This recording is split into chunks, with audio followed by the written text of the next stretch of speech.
guys. Ayan, kakauwi ko lang from work. Yung mga bata nag-basketball. Pero dumaan ako ng late na ako mag 7:30 na dumakse ko ng TNT. Para may merienda siya kasi bukas, Friday, supposed to be off ako. Pero papasok ako kasi may buffet kami sa Mother's Day. So maraming prep. Kaya sabi ko na muna ako mamimili. Wala na siya mga pang merienda Nalagay ko sa TNT. Yung may pork floss na tinapay. Binili ko rin siya ng mochi. Rice cake. Red bean ang laman nun. Tapos, binili ko siya ng dragon fruit.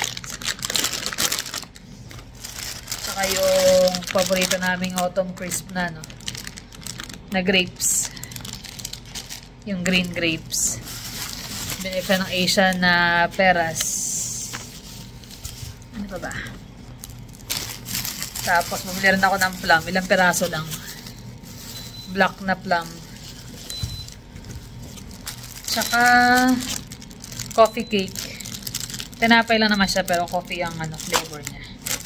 Tsaka, vanilla. Kasi lang araw siya walang pasok wala naman ako. Saturday lang magiging off ko. So, kung may kailangan kami, meron pa naman mga ibang grocery dito. Pag may kailangan, dyan na lang sa Chalo muna. Next week na lang kami mag-grocery. At saka pala, bumili rin ako ng ulam. Para hindi na ako magluto ngayon. Fish fillet na black bean sauce. Tsaka, chicken. Parang roasted chicken siya na nilagyan din ng, parang black bean din ng sauce. Tapos, yung noodles. So, yan ang hapunan namin. Para din ako magluto. Siya. Kamusta naman ang pakaramdam mo din? Okay naman. Medyo lang. Lightheaded pa din. Pero nakabawi-bawi siya ng tulog. Mahaba yung tulog niya kagabi. Kaya lang maya umiikot, iniginaw siya. Medyo malamig kasi kagabi. Init-lamig ang nangyari Init-lamig. Ayan. Medyo maputla pa siya Pero bawi ng vitamins. Bili rin ako ng ng B12. Pero hindi, bibili rin ako. Tapos, meron siyang schedule sa family doctor namin next week. So, sabi ko, much better mag-request na rin siya para sa ENT. Para ma-check lahat sa tenga, sa mata niya. Just to be sure lang na okay. Para hindi namin simula basta nagaling lang yung vertigo. Kung sa puyat lang ba yun or kung ano man. Biglaan no? So, at least ma-check. Tapos, pahingi ko siya. Sigurado na kaya yung doctor na yan kung vertigo talaga? Or... Oo. Kaya nga, tsaka lalabas na, di ba, nag-bloodworks ka rin nung nakaraan. Kaya nga pinapatawag nung family doctor. So, request mo na lahat, tapos hingi ka rin ng, just in case yung pagbigla siyang nahilo ba, hindi natin masabi. Mainam din na meron siyang dala lagi sa bag niya pag papasok at saka sa sasakyan. So, kahit ano mangyayari, hinto, paghinto. Hindi po pwedeng ipilit na mag-drive. Yeah. Makulit pa naman minsan to. Kaya ko yan. Ngayon, di pwede. Pag di kaya, hindi kaya. Kaya magbabawi siya muna. Bawi. Tapos may nagsasabi, parang daw, yung comment na nagpapayat ka raw ba o sa parang andit daw ng mukha mo. Kasi laki talaga ng pinayat niya since nung nag-start na yung sa cholesterol niya at saka sa sugar. Talagang nakita naman yung epekto, di ba? Talagang nagbawas. 10 kilos ang nawala sa kanya. Baka nga mas malaki pa ngayon Kasi mas pumayat siya So, ayun. Lumabas yung panga dito. Tapos sinasabi nga namin after dinner, every night ngayon, maglalakad-lakad kami. Kahit 30 minutes to 1 hour. Malaking bagay yun. Lalo na kung hindi na malamig. Tapos sabi ko, pilitin namin maging routine yung pagtulog ng maaga. Yun kasi ang problema namin, lagi kami puyat. Parang laging late na 12, tapos gising ng maaga 4:30, 5. Kaya, kailangan baguhin na talaga totally. Hindi na po pwedeng... Nabago na yung diet. Yung tulog, yun ang nahihirapan 12, 11, kasi pag umuwi siya galing from work, natutulog muna siya ng 1 oras din. So, pagdating ng gabi, pahirapan na siyang matulog. Ito na yung ano, yung pagkain doon sa ano, na binili ko sa TNT. Ah, 'di ba parang nasa buffet lang. Yan, may konting pansit, may isda, may manok, pork fish na to, parang kikiam style, tas gulay. 24 yung isang ganun. Plus yung ito to. So yan, not bad para sa apat. Tinanggal na namin yung cover nung ano, yung kulay itim na nilagay namin. Ito na, tumutubo na siya. Siguro sa weekend, mag-ano kami rito, magdamo. Ayan, tumubo na ulit yung mga hen and chicks. Sabi nga namin, tutubo kaya. Ayan, tumubo nga. Tumubo nga to, no? Ito yung marami, no? Dito yung pinaka ano niya, di ba? Yung pinaka mother plant. Spider web. Ito kakalat din to. Ground cover. Sa pag-iirig ng mga bato, no? Yan. Puro ground cover to. Ganda. Pero medyo ano pa siya eh. Hindi pa ganun kakalat. Ito maganda itong side na to. Yan. Kasi ito pwede mong putol-putulin yan, itanim mo ulit.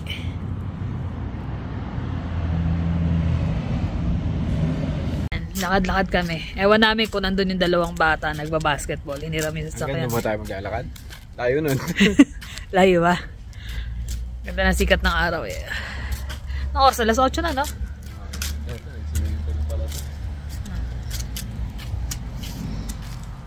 Lakad, exercise. Kahit maka 30 minutes na walk lang eh.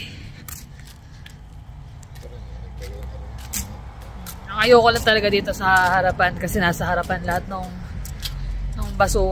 basura. Kasi hindi sila nagpipick up pa sa likod eh.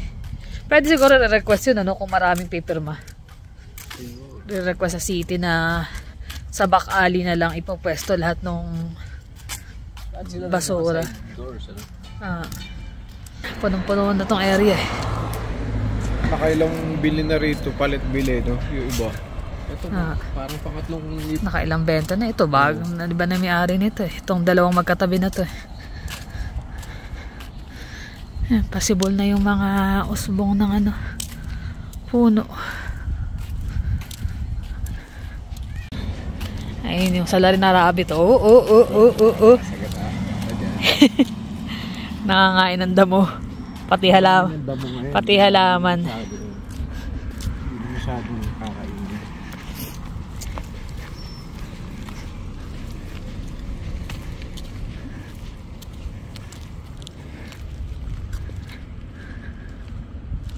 Yun, yung malaking field nasa kabila. Future school lang nakalagay. So, hindi ko alam kung tatayuan talaga nila ng school.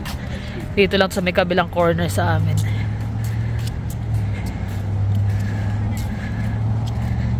Lalaki na kagad ng mga puno dito, eh, no? Punong-puno na yung mga townhouses dito. May bunga. Lang usbong nila yun, eh.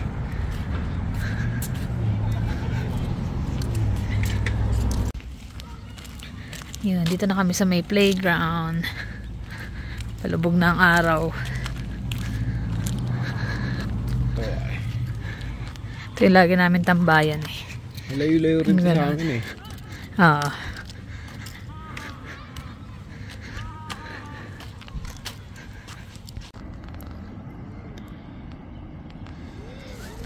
Yan, doon kami galing dun sa side na yan. Paikot. Maganda rin kung dito lang yung bahay mo, ano? Kaya lang hindi mo mapapakanabangan yung backyard kasi hindi ka makakapagparada, no? Talaga ano lang. Pwede ka naman magtanim-tanim. Ayun yung kabila. Playground. Maganda nga din, playground na kasi galing.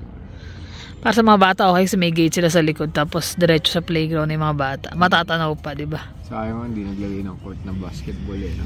O kaya sila Jonas dumadayo pa. Mga batang gusto mag-basketball eh. Konti kasi ang narito eh. Mahilig sa Kaya sa soccer kasi malaki masyado yung field na kailangan. Yun nga yung suatan lang gawin doon sa kabila eh, di ba? Yung malaking field doon. Pero ako nakalagay future ano eh. Baka for now lang. School. Pero yung sa Redstone nga, nakalagay to future school. Hanggang ngayon, wala pa rin school na. Wala pa rin ba?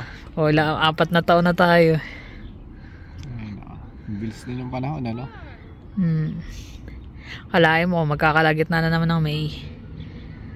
Gulat ka, Jude, kalahating taon na. Magpapasko na lang. Parang hindi na hospital kahapon, ano? Nakalabas na kagad ako ngayon eh. Ay, nakakabawi naman kaagad eh. Pahinga lang talaga. Gusto ko nga pumasok sa ano eh. Ay, hindi, ano. Kung muntinday yung walang sasweldohin, hindi mo dapat inaalala yun. Lalahanin mo yung tuluyan kang gumaling. Yan ang importante. Siyempre.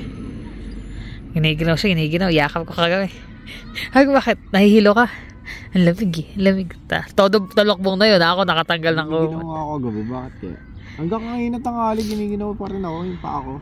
Hanggang yakap ko siya eh. Pag yakap mo, may hilik na eh. Sarap na tulog na niya. Kaya lang nakakala yung leg ko, so after lang minuto, didiretso ulit ako, hawakan ko lang siya. Kaya nakapahinga siya, at least lang araw, makapag-rest ka. Salamat pala doon sa mga maraming suggestions sa ano. Sa tungkol sa vertigo. Hindi ko, nabasa ko na lahat pero hindi ko pa ma-reply kasi pumasok nga ako. Pagpasensyahan nyo na ako hindi ma-replyan yung mga comment doon kasi isa rin siguro yung sa mata kasi medyo lumalabo na rin talaga yung ano ko. Kaya pag nag-ano. Kaya nga nung chinek ka yung mata mo, di ba? Sabi mo, iba na yung ano niya after niyang chinek yung mata mo, di ba? Yung sa tenga wala eh.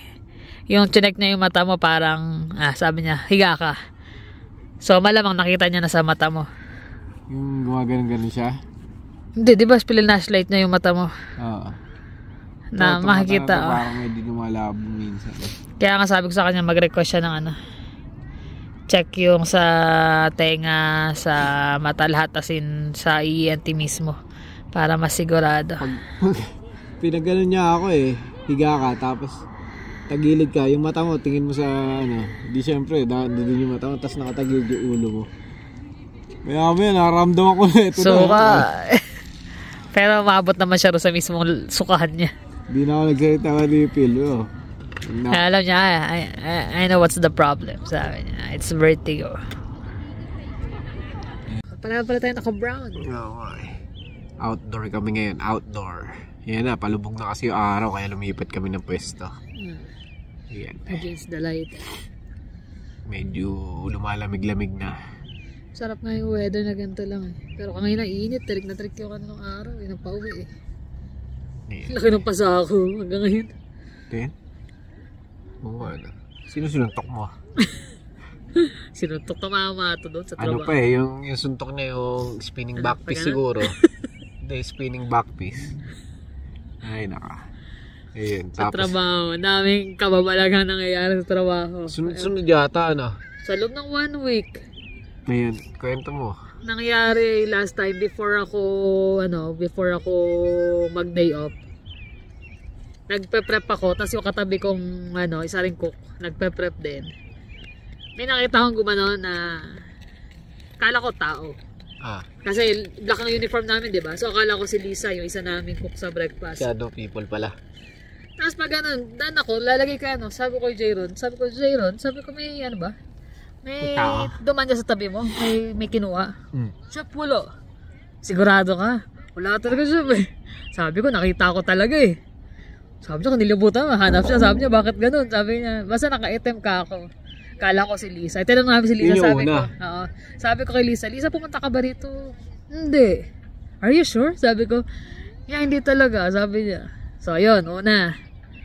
Tapos sumunod, nung nakaraan pa, before pa pala yun, si Sam, tinatawag na ako, Ate Carls, hindi na ako sumasagot.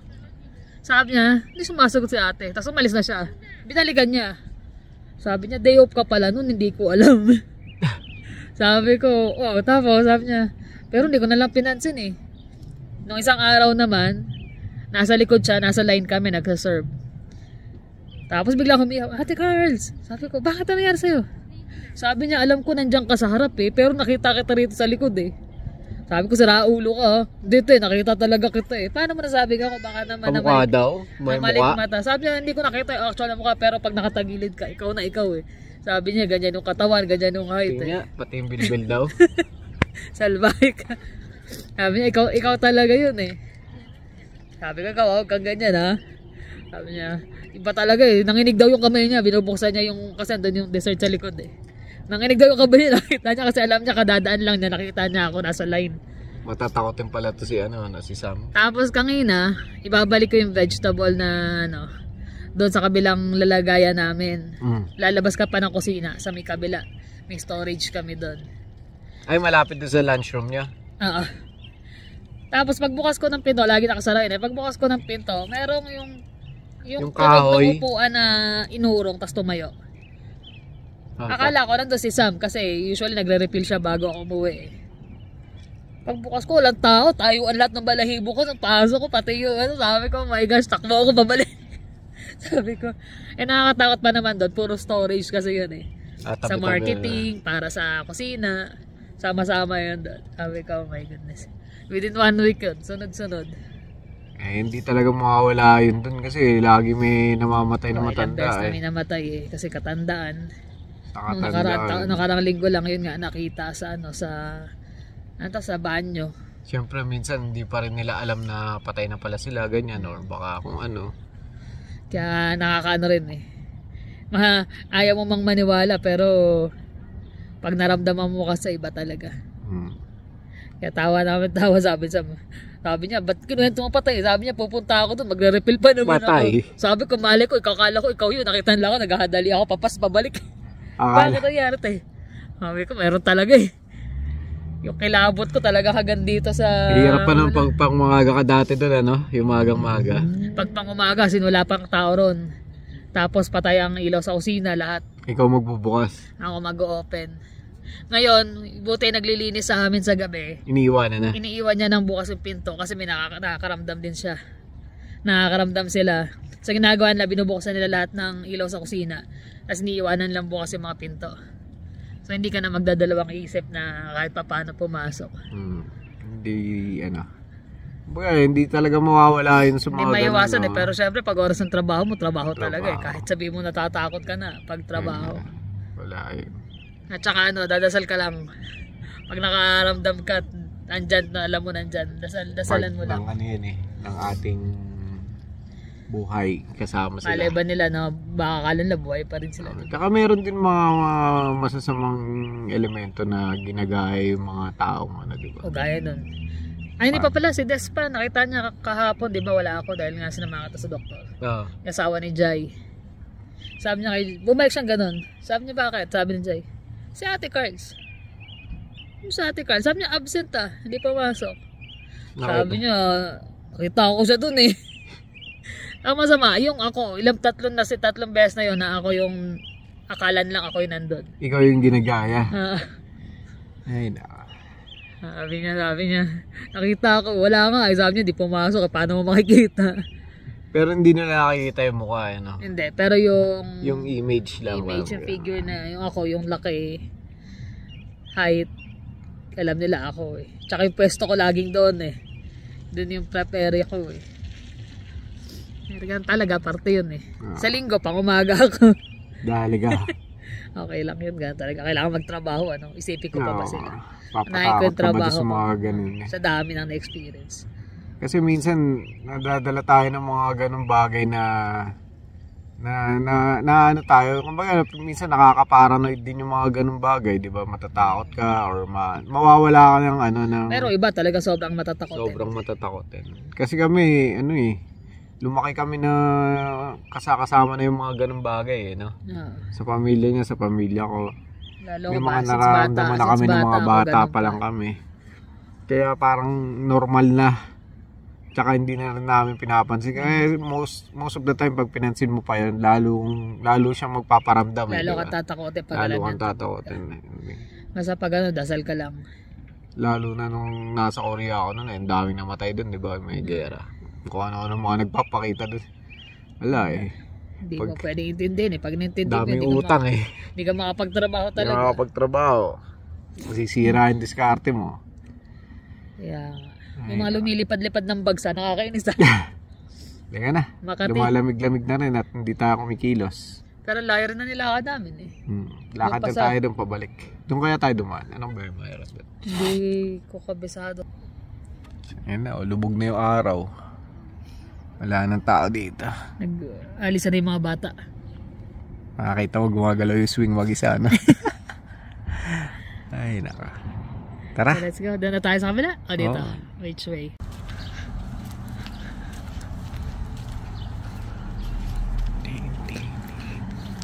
Siguro nasa bahay na yung mga Junakis namin. Sabi siguro, asa sila mamit daddy. Yung mga anak namin na yun kahit na malalaki na yun. Pag hindi kami nakakita nun, hanap yun. Tatawag pa eh. Tawag, saan kayo mami? Asa kay daddy? Yun lang naman nakakatawa sa dalawa na yun eh. Tapos tago, pagdating ko ako nakatago doon sa may isang sasakyan eh. Naantay ka pala? Nakita na pala ako. Sabi siguro jackpot, andyan yung sasakyan, magagamit.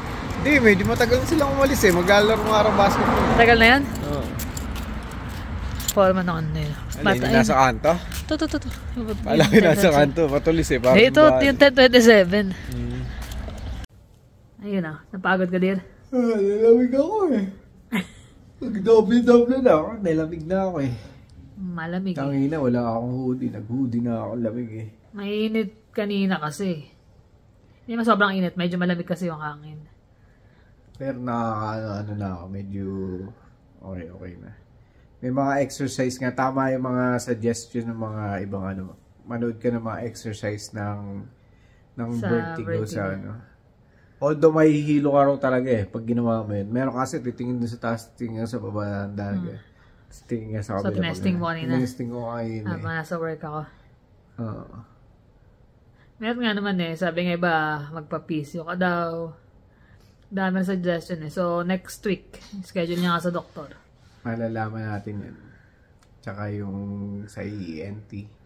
Siya Meron kasi sa tenga ko minsan, di ba nga maingay lagi sa trabaho. Although meron akong earplug na customize. Minsan kasi nag-ano kami ng headset na music para kumbaga nakakalibang pag nagbablast or nagpipintura. Kaya alam minsan bigla na hihina yung pandinig. May gaganan. So akala mo normal ba? Kahit na nga yun. Hindi ko alam. Kasi chinek ng doktor pero syempre iba naman kasi talaga yung sa ENT kesa yung sa doktor doon sa urgent care, di ba? So sa kanya, para sa kanya okay. Pero ito talaga itong part na to. Kailangan sa specialist din kasi. Pati yung mata. So kailangan mo nang pa-check talaga lahat para sure. Yun lang talaga yung kagandahan dito sa Canada eh. Tsaka hingi ka ng referral, makahingi ng referral. Sobrang accessible sa mga healthcare. Yun nga lang, yung pag by appointment, medyo matagal. Matagal lang, pero ganun at least hindi ka na mag-intindi rin ng bayarin gastos. Napanood nga ako kanina sa nanood lang ako sa balita sa Omni News. Ano siya, turista siya. Tapos, ilang buwan pa lang ba yata yun? Na tinakbo siya sa hospital, yung pala yung kidney, nagpipail na yung kidney niya. Bago lang? Oo. Tapos, turista lang siya, wala siyang, insurance. O, paano nangyari? Nasa $50,000 na yung bill niya. Naku po, mahal. Mahal. Tapos sabi raw ng doktor, yung irreversible na raw yung condition niya doon sa kidney. So, hindi nila alam kung paano. Gusto niya, paglakas niya, uwi nila siya ng Pilipinas. Inuwa yata siya ng kapatid niya. Kaya lang, ang hirap kasi syempre, di ba? Mangyayari yung gano'n siya, nasa ibang nasa ibang bansa. Mahirap talaga yun. Lalo kung tourist na gano'n, syempre yung bill din na maiiwan doon sa pamilya.